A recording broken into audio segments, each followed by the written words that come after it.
Well, we've heard a lot today. We're blessed to have Trade Commissioner Šefčovič, Speaker of the National Council, and now Miroslav Kiraľvarga.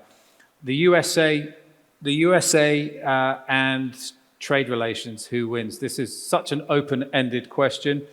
My panelists to my left have been WhatsApping almost daily with ideas on how we should shape this panel discussion. Maybe if I could have their images behind. There we go. I hope we're all in the right place. Check. Are we good? Yes. Good. So if I could ask you kindly to introduce yourselves one by one, and then we'll get into the meat and drink of the panel discussion. Okay. Hello, and once again, good morning to everyone here. I'm very happy to be here and to have an opportunity to speak on behalf of our industry. My name is Stanislav. I come from Slovakia, and I represent the company who is producing ferroalloys. Just to explain for the people here that maybe they don't know what ferroalloys is, so it's beginning of the consumer chain, and it's basically one of the very important materials that goes into steel. And so let's say my point here and my opinions will be pretty much linked with what is happening on the steel side. Sure. And we're going to talk about it a little bit more later. Thank you. Thank you very much. Jacek, Bendykowski, Poland. First of all, I would like to thank Zulf and the organizers for inviting me to this conference. I am a lawyer, partner in one of the biggest law firms in northern Poland since 30 years, almost already. And I'm a retired politician for 30 years. So I'm here under two different hats, I think invited, and I'm a chairman of GDANSK Foundation. GDANSK Endowment, which is a foundation launched by the city of Gdańsk mainly in order to build up the local identity of the citizens. Gdańsk was recreated after the Second World War, and we have been built out of different contingents of people coming from different parts of Poland, 30% autochthonic, the rest coming from different parts of Poland. So the foundation was launched in order to somehow recreate genius loci of the city and local patriotism, but we are used by the mayors as a kind of Wunderwaffe on various fronts, and I believe that this is one of those. Thank you very much. Thank you. Sorry. Thank you. I carry my own. Hi, dober dan, good morning. My name is Livia, Szabo. I'm representing today the American-Hungarian Chamber of Commerce, which is a California-based non-profit organization. And I also wear a lot of different hats because I've been working here in this region for 25 years, working for American-Hungarian ventures and building up American organizations like MasterCard and Euronet. So we've been in Poland, we've been in Czech Republic, in Slovakia, Russia, Ukraine, so in the whole region. This is an exciting time because I'm also invested a lot of companies, both in the US and in Hungary and in the region. And with the tariffs and with the geopolitical pressure, we got news every day, and I'm really looking forward to see this panel today to go more deep in this topic today. Thank you. Thank you. Good morning, ladies and gentlemen. Well, my name is Radek Jakubský, and I'm representing over here Czech Chamber of Commerce. But I started many years ago in our family business, which is a production of medical devices, and we are exporting. So I'm doing foreign trade for more than 25 years, actually, and you can find our products in more than 70 countries. But also I started 10 years ago my career with the Chamber of Commerce. I started as a member, then as a head of regional chamber of commerce, then a member of the board, and then vice president. So I'm meeting companies every day, and we are sharing our ideas and our problems we are facing. And I think that last years and last months, the problems are a little bit more intense than it used to be years ago. So I really appreciate we can discuss today, all the day, not only right now, our experiences and what we are planning to do with these problems to face them as best as possible. Thank you very much now to all our panelists. Please don't feel shy. We have Slido here. Hashtag V4B25. There's a QR code. I think we can put it up on the big screen now if you want. There we go. Feel free to ask our panelists questions. And if you want to ask a question in the audience as well, old school with a microphone, Olivia will be there. So after we've had a couple of questions, I'll gauge the temperature of the room and see if you'd like to ask some questions to our panelists. So thank you also to Renomia, who are the sponsor of this panel. And I was doing a little bit of research prior to our discussion because they were pressuring me to do that. And there are some interesting statistics. In 2023, V4 exports to the US exceeded 15 billion euros, with Poland contributing over 9 billion euros alone in machinery, electronics, and furniture. Slovakia remains among the top EU exporters of automotive parts to the US, while Hungary and Czechia have seen their US FDI grow steadily, especially in pharmaceuticals, logistics, and high-tech sectors. Yet the landscape is complicated. US tariffs on steel and aluminium, I'm sure you'll have an opinion on that. Uncertainty over Inflation Reduction Act provisions and stricter ESG compliance frameworks are forcing V4 exporters to adapt fast or risk exclusion.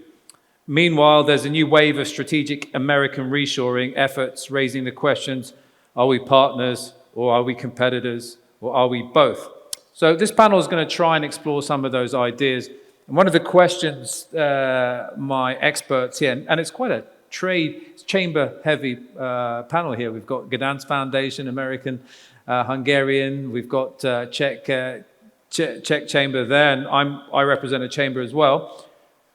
I want to ask you all the same question. What does autonomy mean for your respective countries through your prism? So for you, it's in your industry. But starting with you, how do you view autonomy? And what Šefčovič said earlier, are you afraid that the war with the US on trade and tariffs are going to impact your business? Or has it already impacted your business? Stanislav. So, well, I will start let's say my speech with the fact that I'm really in favor of free trade and of low tariffs. And what we see today, and especially in our industry, so it means that now talking about ferroalloy, steel, alumina, it means the industry that has been heavily impacted by these 50% tariffs that US imposed on us last week. So the main topic of our discussion today is basically V4 and US relation and who's going to win in the situation.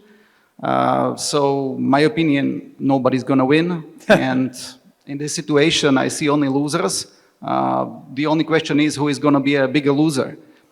And when we talk about this tariff on the steel, the basic numbers that have been already said by Mr. Kiraľvarga from US Steel.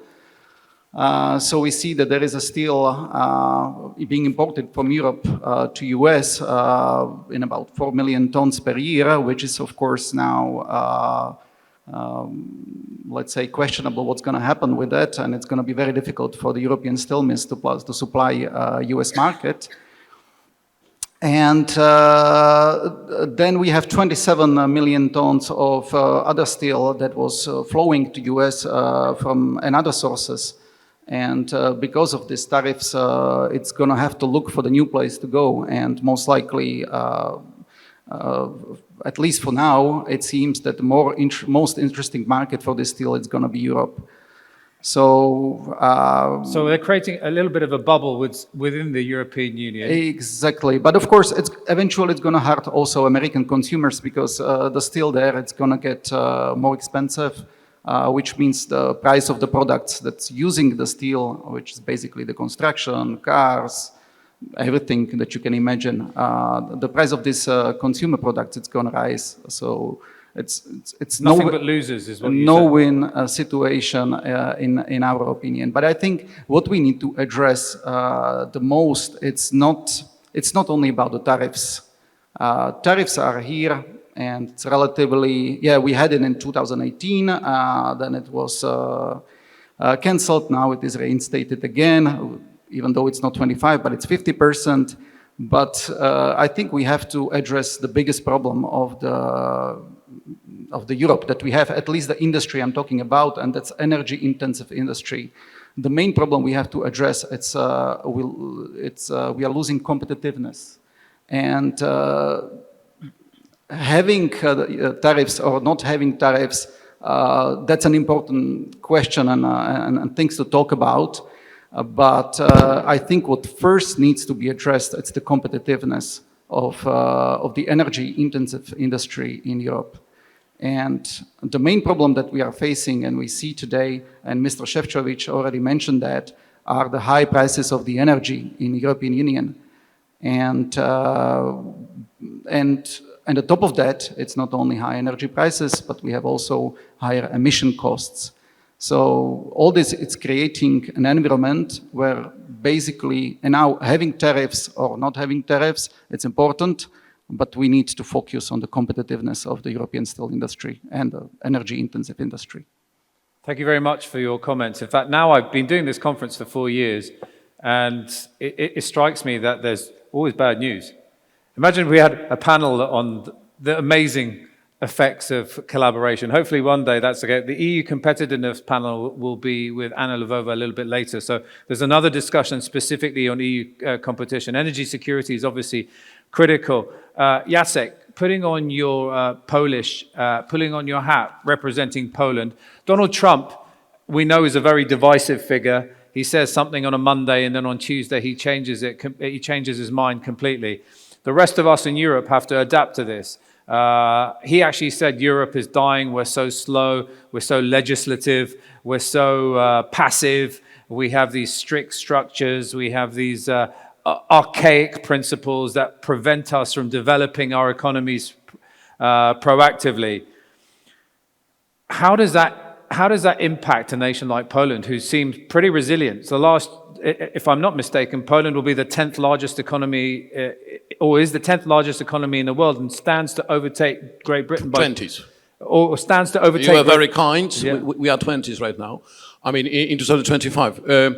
You don't start a trade war with somebody who is lazy and uncompetitive. The war has been started because we are simply more competitive. It is quite important for us to remember. And of course, we in business, we are used to the fact that politicians are naughty, so that politicians do not make our life easier. Yeah. But it is all bearable. The business has very strong power to adjust to different conditions, as long as they are more or less predictable.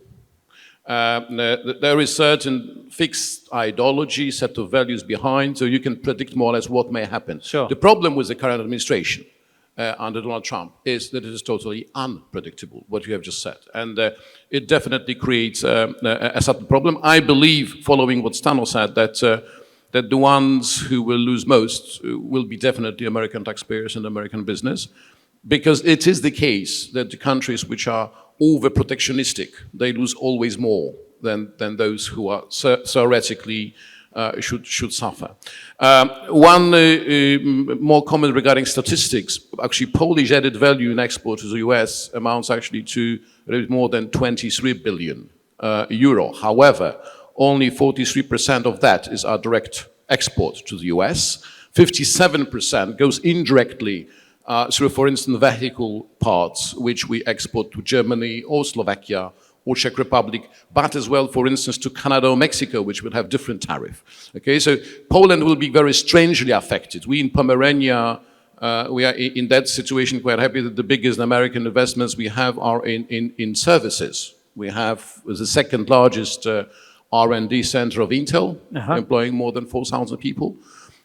So we actually we export IT services to the US. We have very big R&D center of Amazon as well, employing 1,500 people in the area. We don't have heavy industry, which is somehow linked with America. But answering your real question about autonomy, after listening to Commissioner Šefčovič, I don't think that we need any autonomy. I mean, we are in somehow safe hands because I can understand under everything what Šefčovič said. And I think it is extremely important that we realize that in this turbulent world, which is coming, because I agree absolutely that the romantic times are over, and we will be living in a very turbulent world, business needs an anchor of reliability, predictability, reputation, and that anchor for the rest of the world today is being actually created by the European Union. And this is exactly what we see. That countries like Australia, like Japan, like Canada, Mercosur, India, they want closer cooperation, they want free trade agreements with the European Union, because this is the reliable partner in the world. Thank you. Livia, through your prism, I'm sure there's still a crumb of truth in what Donald Trump says, that Europe is a little bit aging in mindset. We see the idea, maybe it's a destabilizing tactic, which I'm sure he enjoys, this idea of fragmentation, the idea that we should negotiate on a sovereign front and not a multilateral front. In your perspective, through your role at the American-Hungarian Chamber of Commerce, how do you see things in terms of autonomy? Okay, thank you for having me here. So we were shocked, by the news, what's happening on Twitter or Instagram, day by day, on what the American president is announcing to us. But the chamber, what I manage, and the accelerator company where I manage, what we do is that we change our strategy, how we talk or how we partner with the American government and the American companies. So to tell you examples that we were about to bring a 70 million deal to Hungary by a US medical device company when this trade announcement came in January. So we got the bad news that we are not able to build up a greenfield factory, but we needed to change the strategy. So now we are building up an R&D facility in Hungary. And this is a great example that the US is no longer looking for cheap labor in Europe. Good point. And for that, we need to prepare our people to be competitive with American people. And what I see through only this deal, and I don't want to share, all this information and all my companies and on investments with the audience, but what I saw on this deal, that building up a factory in southern part of the US costs the same as building up a factory in Hungary, but they do not have the right R&D specific research and development people in the same area. So they need to bring people out from Asia or from Europe or from Boston or from San Francisco. So the cost of the white collar is increasing in the US, and they don't have the specific skill set. So what the chamber gonna do with the HEPA, with the Hungarian Export Promotion Agency, and also with the US Embassy together with my ventures, that we're starting a training program with to Hungarian SMEs, giving them knowledge about regulations, the legal structure in the US, and so for them, giving them FDA approval connections, through the chamber, to show them that the US market is still open, to get new products and new services from Hungary or from the whole region, but they have to know the rules. So when you are performing, for example, the Carnegie Hall, it's a good ambition, but you have to go through on a 300 pages compliance program. So we're preparing the companies for that as well. Thank you. And last but not least, we'll get the view from the Czech Republic, our neighbors. Well, when we start with the question, All of neighbors. who wins our relations, we have heard that nobody wins, but maybe somebody who has plan B could be the winner. Of course, it's quite difficult, and my point of view is that if you don't know what will happen next morning, or American morning, it means in the afternoon in Czech Republic, when one guy will wake up, this is something what was destroyed during last weeks. It was reliability. US was a brand, and a brand of stability and great partnership. But now you don't know what will happen next day, what will happen next hour. And if you are an entrepreneur and you are producing something, and I mean physical products right now, you have to think if you will spend your money and your time trying to penetrate US market, or if you will look for some different partners in the world who are able to accept your products. But on the other hand, we have to say it takes some time. Usually my experience is that it takes about 1 year to enter a new market reasonable way and to start reasonable sales. So we have to start working on it immediately to be able to expand also to other countries. But what's very important, keep negotiating with the United States. I'm pretty sure that these kickoffs are mainly the invitations for some negotiation about tariffs and about the conditions of collaboration and cooperation. And if we do not understand this, then we are in trouble. I said when Donald Trump started spraying the information about tariffs increase, somebody very skilled from the European Union should jump on the plane to other parts of the world to find the partners over there and to demonstrate that we are ready to do something more than just to come to the United States and say, okay, we will accept the tariffs. This is nonsense. We have to be in a strong position to demonstrate that the European Union has very skilled people, and especially V4. We have great people over here with great ideas and also experience in production of material products. Our disadvantage, especially in Czech Republic, what I feel is that many people with IT and software products start their business immediately in the United States and not in Europe, because the conditions there are, I wouldn't like to say better, but it's easier to start the business over there, and tax-wise, it's more convenient for them. It's easier to start a business in the US. For IT companies, definitely, I'm sure about it. Which is really interesting, because a question has popped up on the, sorry, I didn't mean to cut you off, but a question has popped up, going forward, beyond the current president, how reliable do you see the US as a trade partner on a scale of 1 to 10, 10 being the highest? I mean, as I would still say 10. I would still say America is a go-to place. I know we will have a view from an American in a minute, in 5 minutes, but how do you feel? How do you feel that that's the case? Do you still agree, even with the craziness that the tariffs, that America is still that really valuable trade partner? If you would like to say 10 still, then I would like to say lucky you. But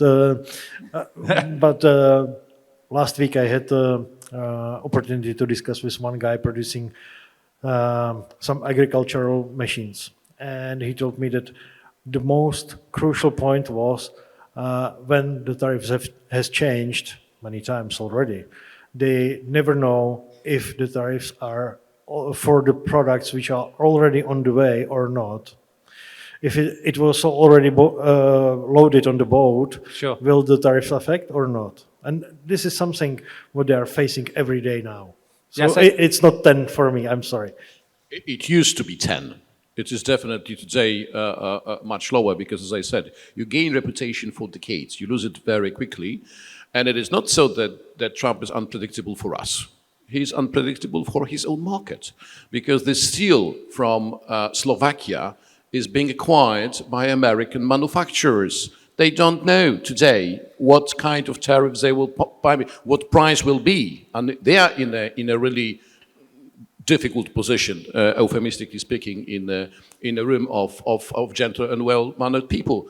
The Americans are in a much more difficult position. We have potentially Mercosur, Australia, India, because these countries want as well to negotiate with a reliable partner, not a partner who will change his mind next week after signing a deal. In that sense, unfortunately, I think US will lose its reputation for quite a long time.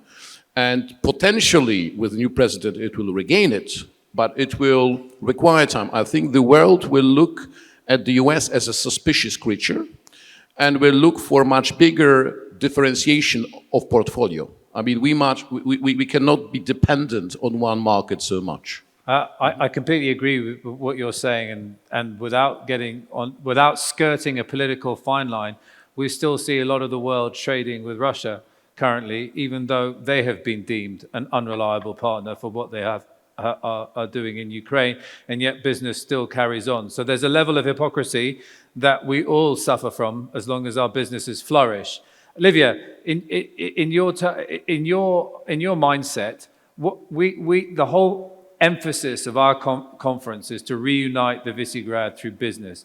What more can we do collectively through our organizations to make sure that we bulletproof ourselves from, I mean, you can't bulletproof yourself from something so unpredictable, but we ring fence opportunities and collaborate more cross-border? Yeah, I believe that if we unite to some kind of V4 fund, it's like a real big fund, we can be the negotiation partner for the US. During my daily work, we work with the US Defense Ministry and also with the NATO Diana program to develop dual-use technology, which is used for private and military bases as well. And we also have medical device and pharmaceutical products, what we're going to take to the US. And as I just repeat myself, that the US is seeing us partners if we're strong on our feet well. This was the same thing when I was working for MasterCard. When we united with Visa, we could negotiate with the US government very good interchange fees, and it's still on 25 years from now, or since 25 years. So what I'm suggesting is that we together represent a much larger scale to the US, and with the innovation and the knowledge what we are having here is beneficial for the United States. I'm going to ask a controversial question. Do you think the US knows what the V4 is? No. We need to invest on branding ourselves, and we need to speak up. I think we've done a pretty good job of the branding. Yes, I love your socks. Oh, thank you, yes. Well, President Trump's more than welcome to attend next year. Should he be there next year, he's more than welcome to attend. We have one more question for you, Stano, just before I invite Ambassador Reeker to give us the bird's eye view from the United States. Hopefully we haven't caused too much offense in our discussion. Going forward in your industry, through your eyes, how do we make sure that we put ourselves in the best possible position without the most amount of investment? I mean, we have a panel on emerging markets that's happening in the afternoon. We mentioned Mercosur, we mentioned BRICS, we mentioned all of those things. But again, the USA is pivotal to a large chunk of European trade. I think, if I'm not mistaken, Germany and the UK represent 3 trillion of investment collectively, inward investment to the US. So there's a lot of money from European nations deeply entrenched in US history, legacy US history. How do we make sure that a smaller country like Slovakia and a smaller region like the V4 protect themselves from scenarios like this? Okay. Big question. No pressure. Big question, no pressure. I think first we have to say that we cannot really say that we can solve this or let's say choose a different approach just in our country, in Slovakia, or even before. I mean, we live and we work in a global market. Sure. And we have to deal with that. US, it's obviously, and I think the question was very good, and I think it's still being a reliable partner. I agree with Radek. We have to engage in a patient discussion and negotiation with them, and I think these tariffs can be resolved to the mutual benefit. But I think what we really have to do in Slovakia and V4 in European Union in general, it's really to work on our competitiveness. My feeling is that the last 20 years, the Europe kind of got too much comfortable and spot on. 100% agree with that. And maybe we fell asleep a little bit. And like talking about the data, I was recently reading that in 2008. When we compare the GDP of European Union, at the time it was together with UK. So at the time GDP in 2008 of this bloc was more or less on par with US.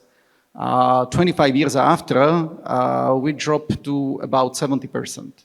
Wow. So there is a huge drop. And that we see that everywhere when we talk about our industry and let's say, I'm using the steel because our ferroalloy industry is relatively small compared to the steel industry in Europe, which is much more important, but it's very much related to us. So when we talk about the V4 countries, if I'm not mistaken, still in 2021, the output of steel in V4 countries was about 20 million tons. The last year production was around 15 million, so it's a huge drop as well, and we can see the impact. And everything it's coming back to the loss competitiveness. And we can talk about many reasons why we lost it, and there are many different factors. But once again, and it's not only for the energy-intensive industry; it's for the majority of the industries. Sure. The prices of energy are crucial. And if we don't solve this, we're gonna continue this digression, and the situation is not gonna improve. So I get it. I'm going to have to cut you off there, and maybe you can join Anna's EU competitive panel as an extra speaker. I want one last question before I ask, and it's just yes or no. If America doesn't know about the V4, do the V4 do enough together? Yes or no? Do we do enough together collectively? Obviously, we can do more. Yeah. I think he actually knows, because he was quite active during his first term. I remind you that Trump was actually active in Central Europe. So he knows, I think, before. Our combined economy is more than 1.6 trillion US dollars, so it is comparable with Mexico or Australia. And in that sense, if we act together on certain areas, I think we will be visible, but we would have to have a common standpoint. And if you just allow me a few sentences, because Trump is a transaction guy. He just wants to make business. And I think that actually Visegrad is able to convince Trump that doing business is right. We have, regardless to sort of political sympathies or not, we have three guys right now. We have Fico, Orban, and Nawrocki in Poland, who are considered as Trump friends, and he considers them to be his friends. In business, you use every instrument you have to negotiate. I mean, we could be a second Meloni, actually, in Europe, in negotiating with Trump, and convincing him that doing business here is good. We must simply offer him something. And we can offer him only two things.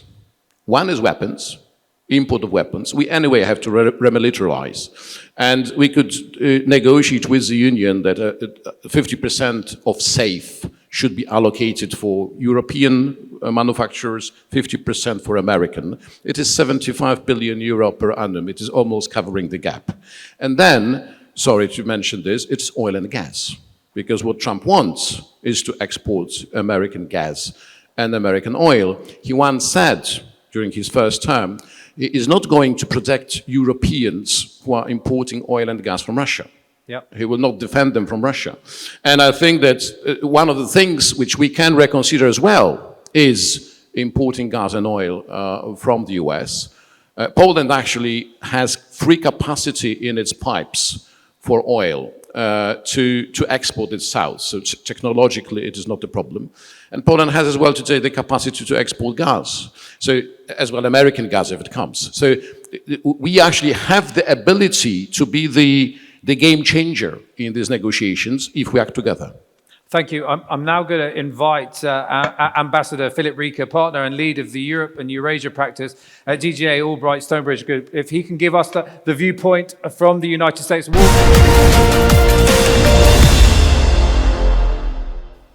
Well, dzień dobry, dobry dan, Jona Podkiwanok. At least I know where the Visegrad 4 is. No, really, it's an honor to be here and to congratulate V4 Business on this event and the International Visegrad Fund on its silver anniversary. 25 years is remarkable. I want to make a particular thanks to Lukáš Paryšek and his team at the Council of Slovak Exporters for the organization and for this invitation. We've heard a lot of references today to the United States of America, and I'm pleased to be sort of an unofficial American representative and voice here in Bratislava today, because it's something I did for over 30 years officially as a US diplomat, much of that time here in the region. In fact, I began my career 33 years ago, just down the road from here in Budapest. And I'm reminded, of course, when you go down the highway and you see signs to Bratislava, Pozsony, Pressburg, that history itself is somewhat transitory, but the geography, in whatever language, is really forever. I think, and this is clear in today's discussion, that 2025 is very much an inflection point, somewhat, in my mind, like 1989 was. And it was after 1989 that I made the decision, fresh out of business school, to join America's diplomatic service and try to focus on this region that was emerging from the Cold War, from being behind the Iron Curtain, full of promise and opportunity. And indeed, now we look some 35 years later, the enthusiasm is replaced by uncertainty. That embrace that we exercised has been replaced a bit by confrontation, by President Trump's strategy, which is confrontation, if you can really call it a strategy within the reality show that is what we all experience every day. Getting up, looking at our phones, determining, what is he said overnight. Most of my former colleagues at the State Department, and I keep in touch with many of them, including here in the region, they worry that literally while they speak, something new may come over the internet to change the context of what they have to say.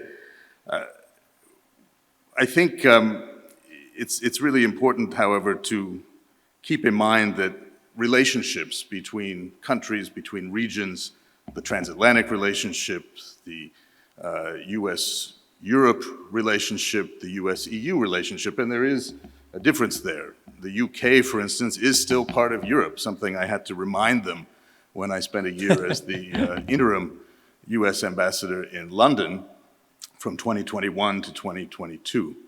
Now, I had been the Assistant Secretary of State for Europe from about halfway through the second Trump administration as a career diplomat. Secretary Pompeo brought me in, having been the policy advisor at US European Command in Stuttgart, sort of integrating military and diplomatic experiences, focusing a lot on this region. In fact, the last official trip I took with the Secretary of State to the region was with Secretary Pompeo, who visited Budapest, visited Bratislava. We visited Prague and Warsaw multiple times.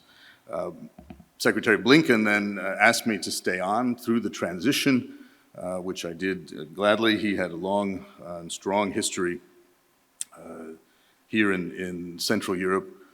His father, Donald Blinken, in fact, was my ambassador, my first ambassador in Budapest in the early and mid-1990s. And then I went to London, and it was only after returning to Washington and getting ready for another assignment in this general region. I spent a lot of time also in the Balkans, that I was lured away realizing that traditional diplomacy had lost some of its influence and sparkle, and in fact, what we call commercial diplomacy was ever more important.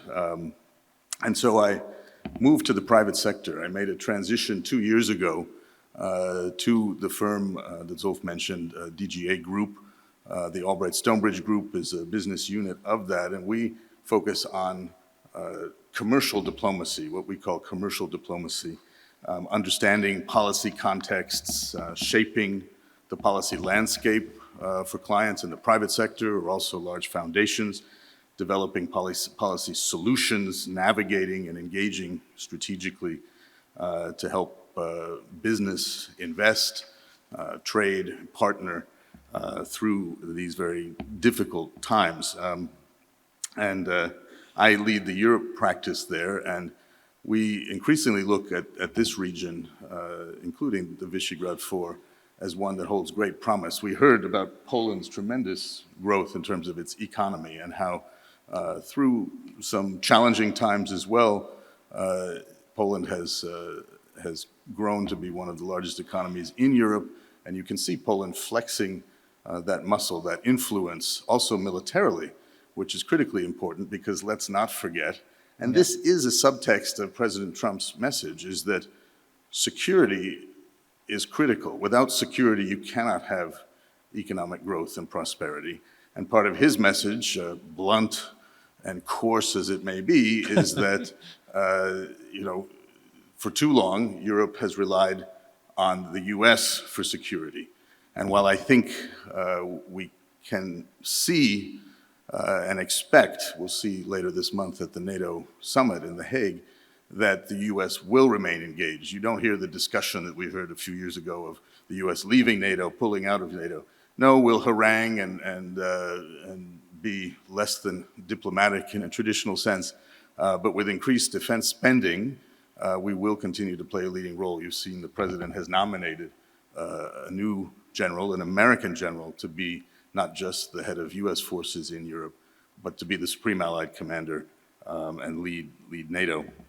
So I think in answer to Zulf's question, the US may no longer be a 10 in terms of reliability. But what I say and what I say to clients is bear with us, that the transatlantic and EU trade, commercial and economic relationship, as we heard, is huge. It's the largest in the world, and that doesn't go away just because you have, let's face it, a sort of self-centered person in the White House driving, again, a sort of reality show of developments day after day, focused on what is known as the sort of MAGA approach.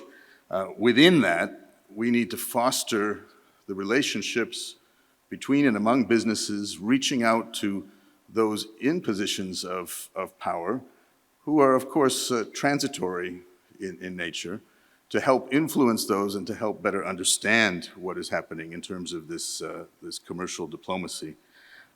I think this region doesn't always dominate headlines, but yet deserves a lot more attention, because together, again, reuniting the Visegrad 4, these Central European countries can represent a very fast-growing nexus of industrial and technological production in the military and security sphere, in the life sciences sphere, in the space sector. Those are all going to be critical. These are countries that have taken good advantage of the EU membership, which the United States pushed and supported, and fortunately, that was, I think, a success for all. Your neighbors, perhaps to the south in the Western Balkans, have not been as lucky as they experience sort of the enlargement fatigue that the EU has gone through. NATO, I think, has been critical for them, despite, of course, some political concerns and some of the countries in the Visegrad 4 having more challenging times there. But that has provided that security that is crucial. So trade between the US and the V4 can be robust. It can expand. It's going to go through a difficult time.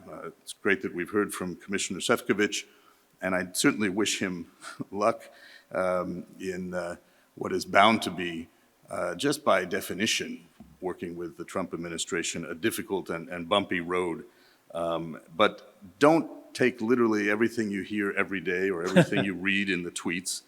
Tariffs, are something with which President Trump is very focused and obsessed, but that too may begin to pass. I think tax is going to be an area of great interest, and my colleagues that work in our government relations and are very connected and have great access into a Trump world, as it were, see that as a next area which may lead to increased friction as countries adopt the OECD Pillar 2 rules in that.